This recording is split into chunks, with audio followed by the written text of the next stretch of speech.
Olá, neste episódio do podcast Região em Destaque, nós vamos falar sobre uma lei muito especial. Ela surgiu em 2017, é a Lei 13.431. Depois vem um decreto, uma regulamentação, ele até o 9.603 já no ano seguinte, em 2018. E o que estabelece esta lei? Até vou ler aqui para não falar errado. Sistema de garantia dos direitos da criança e do adolescente, vítima ou testemunha de violência. É complexo? É bastante complexo.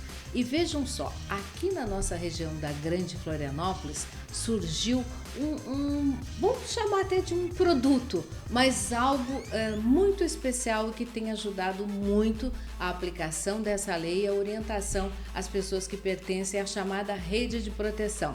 Também não sei direito o que é isso, nós vamos saber a partir de agora. Ó, o material tá aqui, ó. Protocolo da Rede de Proteção de Crianças e Adolescentes vítimas ou testemunhas de violência. Esse material foi feito aqui. Por quem? Bianca Silveira, da Assessoria de Educação da Granfopolis, e a Vânia Guareschi Souto, que é da Assessoria de Políticas Públicas. Um trabalho fantástico que já passou por praticamente, acredito que todos os municípios da região está formando essa rede, como eu falei, e mudando uma realidade, que é o objetivo maior desta lei. Tudo bom, Vânia e Bianca? Antes de mais nada, parabéns, que trabalho lindo, um trabalho que deu trabalho, mas também foram quantas pessoas já capacitadas na nossa região? Então, já passamos a marca de mais de 10 mil profissionais capacitados. Isso é um motivo de muito orgulho, porque é um trabalho bastante importante para a nossa sociedade. E queremos que todos desenvolvam. A Granfopolis acaba que foi protagonista nesse processo. A gente acabou construindo um documento muito bom para os municípios de suporte. Mas o trabalho ainda maior acontece lá no dia a dia, lá no município, que é o que a gente quer alcançar. Que aí é aquele retorno, né? Aquele bate-papo, as pessoas interagem, mostram as suas dúvidas, não é só chegar lá e despejar um conteúdo que está aqui no protocolo, não, é toda uma interação, né? Exatamente. Agora, 10 mil pessoas, Bianca, mais de 10 mil pessoas da rede. Que rede é essa? Eu gostaria que vocês explicassem para mim. Pra gente. Bom, essa rede são os profissionais que atuam diretamente com os adolescentes, com as crianças.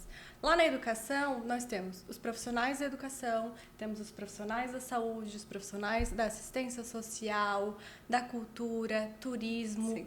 Nós temos também a segurança pública como proteção dessas crianças e adolescentes, conselho tutelar, agentes comunitários. Nossa! São todos os profissionais que trabalham diretamente com os jovens, com os adolescentes, com as crianças. Agora, mais de 10 mil pessoas. Isso quer dizer que o trabalho terminou, Vânia?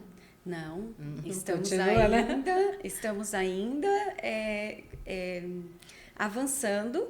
Nós temos aí 15 municípios já capacitados, com protocolo, todo o processo completo, mas a gente precisa chegar nos 22 municípios. E a ideia da legislação é que todos estejam capacitados, todos estejam preparados para atender criança e adolescente em situação de violência, vítima ou testemunhas de violência. Então, vai desde o motorista, da merendeira, do diretor de escola, do coordenador de unidades de saúde, do CRAS, do CREAS, da segurança pública, todos. Vem um grande desafio pela frente, que é a própria mudança dos gestores, quase que, em muitos casos, tem que começar do zero. Por isso que é um trabalho permanente. O fortalecimento dos profissionais que também trabalham nos municípios é muito forte. Por quê? Quando foi realizado o protocolo, até esse trabalho com várias mãos, porque desde 2017 foi quando se iniciou a legislação, começou a ser pensado, e aí, o que a gente vai fazer? Bom, vamos construir um protocolo, porque todos os profissionais precisam estar preparados. O que eles vão fazer diante de uma violação de direito? E de que forma que eles vão agir diante de uma violação de direitos? Então, o protocolo, ele vem informando quais são os processos, como que vai funcionar. Por exemplo, aconteceu uma violação de direitos dentro de uma escola.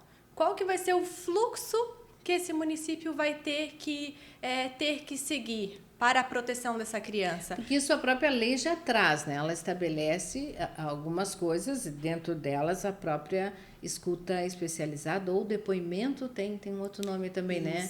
Isso. A lei cria 3 mecanismos Tá. de escuta protegida. A lei fala da escuta protegida, do direito da criança de ser escutado, também não ser escutado de qualquer forma, ser escutado de forma protegida, e essa fala ela tem muita importância. Então, na história, a gente vê nas estatísticas que crianças e adolescentes tinham que relatar de 7 a 10 vezes na rede de proteção para poder receber proteção. A mesma história, que muitas vezes pode ser até contada diferente, interpretada diferente. E não é o simples relato. Toda vez que a criança fala sobre isso, ela revive um sofrimento que ela gostaria de esquecer. Então, a lei vai falar que o objetivo principal é evitar a revitimização da criança e do adolescente. Para isso, a rede precisa se preparar, a rede precisa criar mecanismos de escuta protegida, os fluxos, os protocolos e a preparação dos profissionais. Ela falou assim os exemplos da educação, mas em todas as áreas que vocês citaram, como é que um policial faz essa abordagem? Porque é diferente de uma entrevista como eu estou fazendo aqui, interrompendo, questionando. Imagina você fazer isso com uma criança ou um adolescente que foi vítima ou testemunha de uma violência. Tem todo um jeitinho especial, né? E por incrível que pareça, os profissionais não estão preparados. E a lei, ela vai trazer isso, ela vai buscar romper com uma cultura de omissão. Porque muitas vezes os profissionais acabavam ficando com medo de retaliação, sentindo insegurança de fazer o que é o certo. E a lei, ela traz segurança para os profissionais, mas ela vai nos obrigar, ela vai nos dirigir no sentido de que a gente tem que proteger a criança. Isso é maior que tudo. Protege, mas dá essa obrigação, né, de ter que fazer. Isso, exatamente. Segurança para os profissionais. E o que a gente tem visto é que os profissionais, eles não se sentem preparados. E aí acontecem muitas coisas erradas na proteção da criança e muitas vezes fica na omissão. Eu não vou fazer porque... Para não errar. Para não errar ou por insegurança. E a lei vai dizer que a gente tem que fazer, é nosso papel proteger, nós fazemos parte de uma rede de proteção, mas também vai nos dar, então, caminhos de fazer da forma correta. E esse protocolo, gente, para vocês terem uma ideia, ele ficou tão bom, tão qualificado, e ele é tão importante que o que já tem de plágio por aí, e não é só em Santa Catarina, não, pelo país inteiro. Então, olha aí, ó, a autoria aqui, tá? Da Grampolis.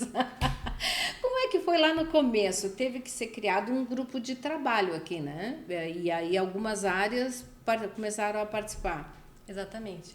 Foi em 2022 que foi criado um GT, um grupo de trabalho com o envolvimento de todos os profissionais que atuam aqui na nossa região. Teve participação do Estado, Vânia? Não, sem o Estado. Foi então, bem na região mesmo. Foi então bem focado na nossa região, com os profissionais da região. E esse grupo de trabalho, ele vinha falar sobre a legislação e de que forma trazer para a realidade. Isso, porque a lei está posta. Nós precisávamos preparar os municípios para a implementação da legislação. Para isso, criou-se o grupo de trabalho. Costumo dizer que a gente ficou alguns anos, de 2017 até 2021, debatendo. Quando surgiu o protocolo. Debatendo, criticando a legislação, estudando a legislação. Mas chegou um momento que a gente, de fato, precisava dar um passo maior. E aí que se criou o grupo de trabalho, composto de atores dos municípios, e a gente vai dar um passo para desenvolver um produto, um instrumento para eles. Em 2017, quando sai a lei, a gente leva um tempo até assimilar, né? Para construir isso. Mas em 2022 é aprovada a lei em homenagem ao menino Henri Borel. É uma história fantástica. Todo mundo incrível. Conhece. Fantástica não no sentido positivo, tá? Ao contrário. Isso, todo mundo conhece o que aconteceu com Henri Borel. Em função disso é aprovada uma legislação. E essa legislação, eu digo que ela faz a gente correr. Por quê? Porque ela torna... ela deixa mais severa a responsabilização aos profissionais que deixarem de proteger as crianças e adolescentes. Talvez a gente, é difícil a gente falar certas coisas rapidamente, mas talvez seja importante a gente contextualizar a história do Henry para que as pessoas entendam isso que ela acabou de dizer. Por que tem que responsabilizar? Porque ele foi vítima, ele morreu porque não o ouviram. Exatamente, por violência doméstica, né? Então, ele é um queria menino de falar. 4 anos. É que tem duas histórias que a gente utiliza, que são reais, como exemplo. A do Bernardo e a do Henry Borel. As duas situações tornaram-se lei. Os dois casos, e eles servem hoje de exemplo para a gente melhorar a nossa rede de proteção, porque nos dois casos houve falha, principalmente dos profissionais que poderiam ter feito e talvez essas crianças não tivessem morrido, né? O caso do Bernardo, um menino de 11 anos, assassinado no Rio Grande do Sul, também bastante conhecida a história dele. Os dois casos, né? No Rio Grande do Sul. Não? Não, o do Henry Borel é do Rio de Janeiro. Do Rio. Rio, mas não é Rio Grande, é Rio de Janeiro. O do Bernardo é um menino de 11 anos que foi assassinado no Rio Grande do Sul pelo pai, que era médico, a madrasta, com a ajuda de 2 amigos. O corpo dele foi encontrado mais de 10 dias depois e por superdosagem e tal. E a história do Bernardo, para nós, nos choca muito, porque tornou-se lei não porque ele morreu, mas pela situação que aconteceu, porque crianças morrem todos os dias, isso é gravíssimo no nosso país, por violência.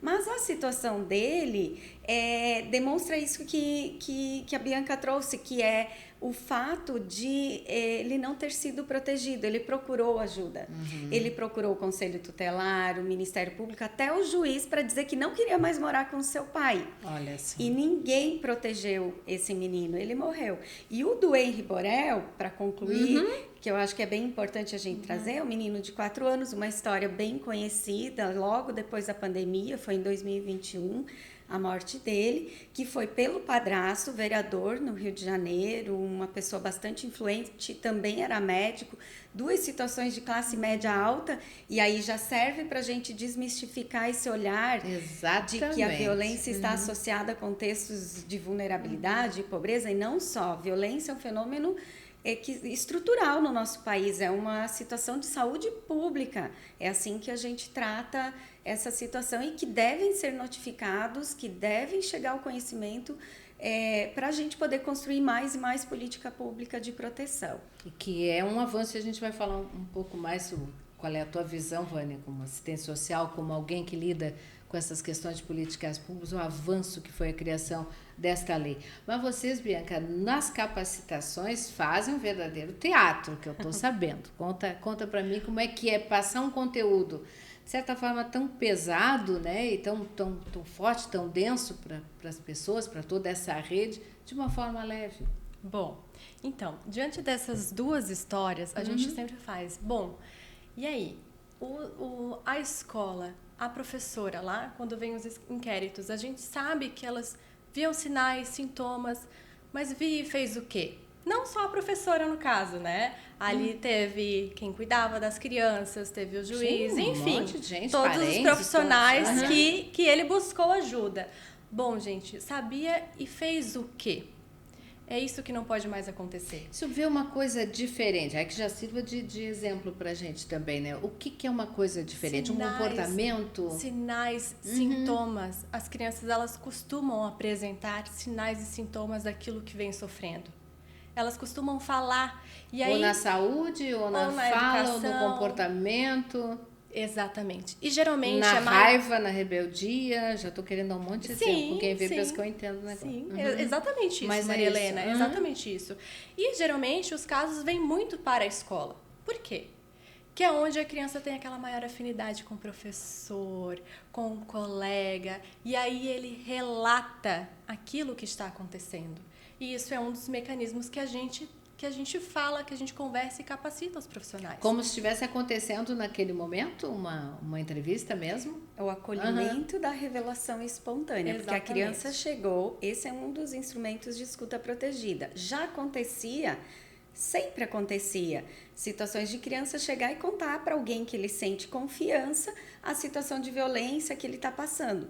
Mas a lei instituiu como revelação espontânea. A criança chega e relata livremente para um profissional da sua confiança. E nós temos que estar preparados para acolher, para saber acolher e saber encaminhar. O que fazer? Porque nesse fluxo, antigamente, o sigilo não era preservado, a proteção à criança não era preservada. E a gente trabalha com municípios que são muito pequenos, outros são maiores. Imagina uma situação de violência num município pequeno. A população inteira então, fica sabendo. E então, nessas capacitações, quando a gente conversa com eles, a gente tem a oportunidade de estar falando para eles assim, bom, diante de uma revelação espontânea, que uma criança veio falar para você aquilo que vem sofrendo, que tipo de comportamento você precisa ter? Que tipo de fala com essa criança você precisa ter? Porque você não pode sair perguntando coisas para essa criança. A criança ela vai relatar. O que a gente pode fazer? É entender algumas questões só para a gente conseguir proteger essa criança. Agora aquela pergunta bem de leiga. Eu estou no supermercado. Vamos um exemplo assim, bem tolo até. Estou no supermercado, uma criança me aborda e me conta alguma coisa. Né? Vê em mim uma pessoa que ela pode confiar, contar e protegê-la. O que eu faço? A quem eu recorro? Se eu não estou capacitada para isso? Olha que importante o que você traz. Por quê? Porque a lei alcança isso. Lá desde o Estatuto da Criança e do Adolescente já traz isso. Todo cidadão, ele é obrigado a comunicar. E aí, principalmente Conselho Tutelar, tem o Disque 100, canais de denúncia, sempre que identificar uma criança em situação de violência, seja na rua, seja em qualquer lugar. É um dever de todos nós. E quando a gente está dentro da rede de proteção, é um dever ampliado, porque eu não sou mais só um cidadão, eu sou um agente de proteção. E aí sim, nós também não podemos falhar de forma alguma. E essa comunicação obrigatória às autoridades. Isso parece que às vezes a gente fica batendo nessa tecla, mas é muito importante porque a gente está falando de um sistema e que um ator sozinho não vai conseguir proteger. É preciso que esse sistema trabalhe de forma integrada, que é o que a lei vai instituir, um sistema, vai normatizar e organizar o sistema de garantia, para que a gente trabalhe integrado. Então, esse profissional, quando ele tem conhecimento, ele tem o dever de comunicar. Quer dizer, alguém da segurança pública, agora sai do cidadão comum, já vai para alguém da rede, da segurança pública. Exatamente. É abordado, ou verifica a situação, tem que saber aonde recorrer. Então, realmente é uma rede. E são agentes com trabalhos, com funções diferentes. Então, o professor ele tem uma função, assistente social, psicólogo. O policial, o conselho tutelar, a segurança pública num todo, o Ministério Público Judiciário, eles têm outra função. Então, é essa conexão que a gente tem que fazer dentro do sistema. Não é possível a gente saber de uma informação de uma criança que sofre violência e não comunicar. Eu brinco, eu e a Bianca, de que a gente não tem uma bola de cristal para dizer que o que aconteceu com o Henry e com o Bernardo não vai acontecer. Claro. Tá tudo bem, eu sei de uma violência, eu não consigo nem dormir tranquila. É necessário a gente comunicar. Por quê? Porque esses outros atores, eles vão fazer o trabalho deles. E, às vezes, uma advertência, uma conversa, uma orientação do eixo defesa, que é esses outros órgãos, pode cessar imediatamente aquela violência, né? E pode preservar, fazer toda a diferença, inclusive, a vida da criança. Preservar vida. Gente, você está assistindo um episódio para lá de especial aqui do Região em Destaque. Nós estamos falando da Lei 13.431. Ela é de 2017, depois foi regulamentada em 2018, que cria esse sistema de garantia dos direitos da criança e do adolescente. E dentro desses direitos tem a questão da escuta especializada ou depoimento especial. Vânia, você falou do ECA, do Estatuto da Criança e Adolescente. Passa de 20 anos já, né? Essa lei ela está totalmente integrada, ela faz parte do ECA, o ECA está dentro dessa lei, me explica essa relação. Exatamente, essa lei ela altera o Estatuto da Criança e do Adolescente. Tá. E olha que importante essa reflexão, porque 34 anos de ECA... 34, eu falei 20. Nossa. Tá passando o tempo e ainda crianças sofrem violência todos os dias. Eu faço essa porque eu lembro de ter feito uma reportagem quando ele foi lançado.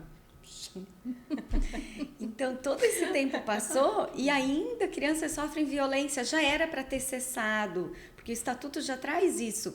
E isso nos preocupa, porque vai sair outra legislação, porque a nossa sociedade não mudou. A gente continua educando os nossos filhos piores, né? igual como era a educação dos nossos avós, bisavós, tataravós. É uma reprodução. E a educação era feita com base na violência, com uso de violência para ensinar, para educar, o que é proibido, mas a forma de educar as nossas crianças continua sendo Vânia, a mesma. Você já está dando spoiler do que é a nossa capacitação, porque a gente faz toda essa reflexão de como que era, como que está, o que é possível de melhorar. E a gente tem o nosso diferencial, vamos dizer assim, porque quando antes de a gente chegar no município para capacitar toda a equipe, existe aquele fortalecimento da gestão. Porque, Vânia, vamos compartilhar, antes de todo esse processo, o município precisa organizar a sua comissão, ou seja, profissionais da educação, da saúde, da assistência, segurança pública, todos aqueles atores do sistema de garantia de direitos da criança e do adolescente precisam já estar envolvidos, articulados e já definir esse fluxo de atendimento. Todos eles já precisam saber se eles receberem algum tipo de revelação, de que forma agir, para onde encaminhar. Então, eles precisam estar articulados. Quando eles estão articulados neste processo, aí sim, a gente vai lá e se reúne com todos os profissionais da rede do município. Quer dizer, a orientação e a capacitação, ela começa bem antes do próprio protocolo. Isso. E aí, quando a gente vai fazer essa capacitação com todos os profissionais da rede, eu gosto porque a gente faz a mesma fala para todos eles. Porque todos eles precisam entender e compreender todos os processos da lei, porque a gente ainda fala, a gente separa a lei em 3 tópicos, né, Vânia? Da legislação, a gente fala desde o processo que a lei normatiza e organiza o sistema de garantia de direito, então a gente explica qual que é o papel de cada um desses atores, quem protege, quem que depois vai ver as questões das provas.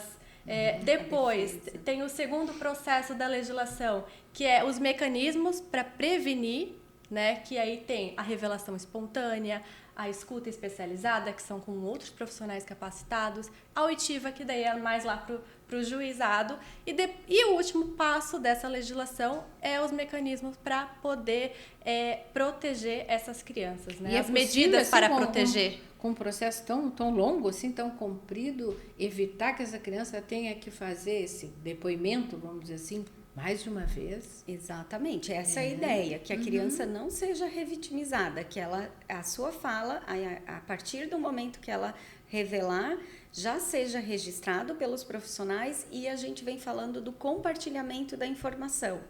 E também não é um compartilhamento de qualquer forma, é um compartilhamento seguro entre profissionais que vão proteger a criança, porque a única forma de evitar que ela tenha que repetir várias vezes e reviver é compartilhar a informação. Então, é um grande desafio que está posto para a rede. A Bianca falou sobre o nosso modo, né? Eu gosto muito disso, porque aqui na Granfipolis a gente horas desenvolveu... para acompanhar elas numa capacitação, não consegui, mas vamos ver se 2025, porque eu só imagino, né? Eu não fui lá ver. É muito bacana, mas eu quero... porque a gente desenvolveu um método, uma forma de trabalhar, aquilo que você já trouxe, né? É um tema tão difícil de falar, mas que deixa a rede tranquila, que as pessoas entendam e se sintam parte do processo. Esses mecanismos que são criados na legislação, a gente tem a escuta especializada, então a revelação, a escuta especializada e o depoimento. Mas a São gente coisas não diferentes, quer... a escuta especializada, que é a dita entrevista. Isso. Do depoimento propriamente dito. São Isso. coisas diferentes. E que se uma revelação espontânea for acolhida de um modo bem adequado, talvez não precise a criança ser submetida a outros procedimentos. Se tiver essa informação e que ela seja suficiente para proteger a criança, não há necessidade dela ser submetida a uma escuta especializada. Então, não é um procedimento obrigatório. É um procedimento que vai ser realizado sempre que não tiver informações suficientes.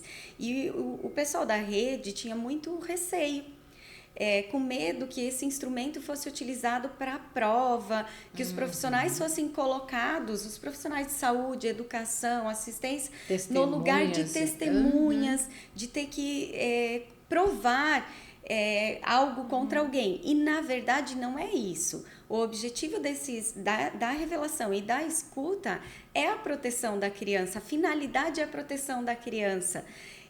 O que vai ser inserido no contexto de provar se aconteceu a materialidade é o depoimento especial, que aí acontece na delegacia ou em juízo e tem o objetivo de coletar provas e buscar a responsabilização do autor de violência. Já é outra situação.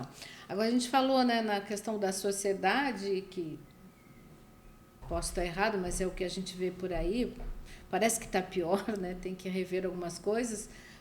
Mas a lei em si, porque o país, eu sempre digo aqui, nós somos campeões de legislação, temos legislações maravilhosas, modelos para o mundo, mas pecamos em fiscalização, em implementação, aí deixamos muito a desejar. A lei, na tua opinião, Vânia e Bianca, eu quero a opinião das duas, é sem dúvida alguma um avanço? Com certeza. Não há questionamento sobre esse avanço? Com certeza. Chegou no momento crucial de que a gente tem que mudar a postura na nossa sociedade. Tanto o cidadão quanto os profissionais. Todos temos que mudar. Violência, além de ser proibida, né, ela é proibida na legislação, ela também é prejudicial. A gente tem que entender que ela é prejudicial para o desenvolvimento da criança e do adolescente. E da sociedade como um todo, porque até na violência contra a mulher, né, tem até aquela frase, tem que meter a colher sim, né? Isso é uma mudança de visão da própria sociedade. A gente tem a ver sim com tudo isso. É mudar a nossa cultura. Quanto se gasta, se a gente for pensar, por situações de violência nesse país? O gasto público também é imenso. Então, assim, de uma vez por todas, a gente precisa mudar. E eu acredito muito que esse processo que está sendo feito, ele vai repercutir numa mudança, porque o que a gente faz e o que o município faz é tocar mesmo nas pessoas e fazer as pessoas entenderem que elas precisam mudar. Esse lugar da omissão, ele não protege os profissionais. Quando a gente começa as formações, logo de cara a gente vai falar sobre o que tem que fazer, o dever, que o objetivo é proteger a criança. E uma das perguntas que os profissionais fazem é como eu me protejo?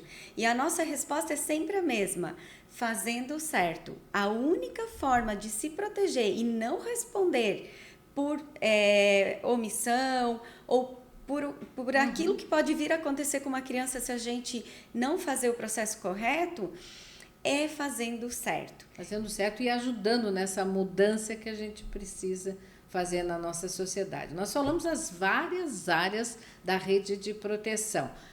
Já que a Bianca é da área da educação, específica, né, da área da educação, já se consegue ver uma mudança nesse comportamento na área da educação, por exemplo, que eu acho que é uma das principais portas de entrada de uma situação como essa. Sim, principalmente a revelação espontânea, quando a professora observa aqueles sinais, sintomas. Então, as professoras, os profissionais, eles já se sentem melhor preparados de como que eles vão agir. E se sentem, de certa forma, mais seguros também, por saber que, junto com eles, existem todos esses profissionais que estão articulados, sabendo de que forma agir. E sempre quando eu converso também com as escolas, nessas formações, a gente fala assim, bom, a lei ela vem para prevenir e também para coibir, né? Então, bom, se vai chegar um caso de violência, se um pai está fazendo isso contra um filho, enfim, a escola vai tomar uma atitude porque é dever. Então, a gente sempre fala, precisamos compartilhar essa legislação, porque sempre que houver algum caso, a gente não vai perguntar para a família se a gente pode agir diante disso. Não. Já tem que saber. É nosso dever.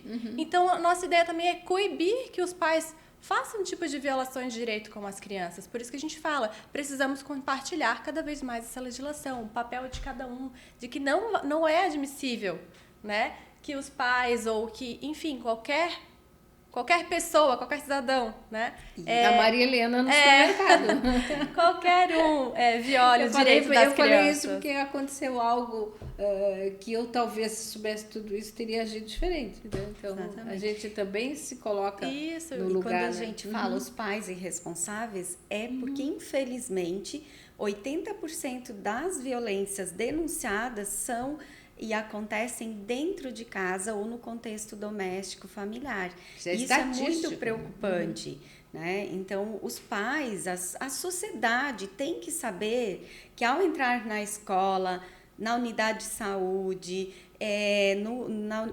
nas unidades de assistência social, a criança ela vai estar protegida. E esse recado tem que chegar para todos. Por quê? Porque essa criança não é propriedade de ninguém. Ela é um sujeito de direitos, ela tem que ser protegida por todos nós. Então, ela tem que ser protegida na família, ela tem que ser protegida na sociedade, nos espaços públicos, nas escolas, em qualquer lugar que ela esteja. Então, é tanto dever nosso quanto é dever do familiar e do responsável. E se ele não fazer, nós também temos que fazer. É um conjunto, né? Eu sempre cito o exemplo de que criança não é propriedade de ninguém. Embora eu falo, a minha filha... É normal. A minha filha é sujeito de direitos. Eu não posso fazer o que eu quero com ela. Ela tem direitos. Então, é esses direitos que todos têm que entender que têm que ser respeitados. Não é porque é minha que eu vou submeter ao trabalho infantil, que eu vou violentar ela, bater, agredir, ou até violências psicológicas, que também são muito banalizadas, como se não fosse tão prejudicial. E é tão prejudicial ou mais do que a violência física. Agora, vocês imaginem a filha da Vânia, né? Com todo esse discurso. Ela sabe muito dos direitos dela. É uma figura, só ela vocês já fala conhecem. Em política pública. Olha só, ela imagina. fala com propriedade. E já o nosso o Pedro também vai estar igualzinho. Gente, eu falei no começo, né, que esse protocolo vem sendo copiado, nada contra, né, meninas? Nada contra. Para todos. Só não esqueçam de dar autoria, né? Isso é muito importante. Em tudo, né? A gente vai fazer uma matéria jornalística, a gente tem que dar a fonte, então vamos dar a fonte também de onde saiu esse protocolo aqui da Granfpolis, do trabalho da área de políticas públicas e da área da educação. Ele está disponível no site da Granfpolis. Eu acredito que vocês também estão à disposição, pessoas que tenham dúvidas de onde estejam nos assistindo, porque a gente fala da região aqui da Grande Florianópolis, mas está na rede, está no mundo. Né? Isso. Está disponível no site da Granfpolis. Essa é a segunda versão, porque a gente sempre diz também que nada está pronto. Tudo precisa, a todo momento, né, ser melhorado. Então, a gente está na nossa segunda versão, disponível para todos estarem fazendo a leitura, se apropriando do conteúdo, e estamos aqui à disposição. E é muito importante trazer que essa minuta, ela conduz, ela auxilia o município, porque o protocolo não é um documento que eles vão pegar e vão copiar e vai ser referência. Cada um tem a sua realidade. Eles precisam trazer para a sua realidade, fazer o exercício de discutir os fluxos, para finalizar esse documento de forma própria do município, com a sua rede. Nenhuma rede é igual à outra. Um município tem uma estrutura maior, outra tem uma estrutura menor, enfim, mas todos eles têm que trabalhar a partir da sua realidade. Então, é uma referência para que eles possam iniciar os trabalhos e formalizar. Esse documento, após ele estar aprovado no município, ele é uma referência para toda a rede. E olha que bacana, vai ter a mudança de gestão, vai ter a mudança de gestores, de profissionais, talvez, Mas quando esse profissional chegar, ele já não chega do zero. Ele tem um documento publicado que vai servir de referência para ele poder conduzir o trabalho dele. E também não é, eu não quero, eu não vou. Não, é um trabalho de rede. Todos têm que seguir o protocolo. Ele é um documento aprovado e deliberado pelo Conselho da Criança. E ele também não é a lei. Ele trabalha com a lei. Fica muito mais fácil trabalhar com municípios que têm o protocolo, porque o protocolo ele pega o texto da lei e diz de forma mais prática como que a gente vai trabalhar no nosso município, traz para a nossa realidade.